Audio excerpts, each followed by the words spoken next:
সড়কে সকলের সুরক্ষা সুনিশ্চিত করতে শুধু সরকারের উদ্যোগই যথেষ্ট নয়, নাগরিকদের ব্যাপক সচেতনতা ও মানবিকতা অত্যন্ত জরুরি। এই ভাবনাকে সম্মান জানাতে রাহবীর প্রকল্পে সে সব সুনাগরিকদের 25,000 টাকা অর্থরাশি দিয়ে সম্মানিত করার সিদ্ধান্ত নেওয়া হয়েছে যারা দুর্ঘটনার 1 ঘন্টার গোল্ডেন আওয়ার মধ্যে আহত ব্যক্তিকে হাসপাতালে পৌঁছাবেন। একই সাথে আহত ব্যক্তির 1.5 লাখ টাকা অবধি হাসপাতালে চিকিৎসা সংক্রান্ত ব্যয়ভার সরকার বহন করবে। দুর্ঘটনা সংক্রান্ত বিষয়ে অবগত করতে 112-108 নং ব্যবহার করতে আমি সকলের প্রতি আহ্বান রাখছি।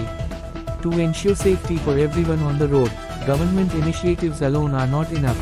Widespread awareness and compassion among citizens are equally essential. In recognition of this idea, the Raveer project has decided to honor responsible citizens with a financial reward of 25,000 rupee if they help transport an accident victim to the hospital within the first hour, the golden hour. Additionally, the government will cover medical expenses of the injured person up to ₹50 lakh. I urge everyone to dial 112-108 to report accidents or seek emergency assistance. রাহবীর প্রকল্প, যেটা আগে সুনাগরিক প্রকল্প ছিল, MORTH আমাদের কেন্দ্রীয় সড়ক পরিবহন ও মহাসড়ক মন্ত্রণালয় 21 এপ্রিল 2025 এই প্রকল্প চালু করেছে। এখানে এই বিষয়ে কথা বলা হয়েছে, যদি তাৎক্ষণিক কোনো ব্যক্তি যিনি আঘাতপ্রাপ্ত হয়েছেন তাকে যদি সাহায্য করে হসপিটালে নিয়ে যান, তাহলে ওনাকে 25,000 টাকা এবং একটি সার্টিফিকেট প্রদান করা হবে। হিট অ্যান্ড রান স্কিম এটা চালু হয়েছে 25 ফেব্রুয়ারি 2022।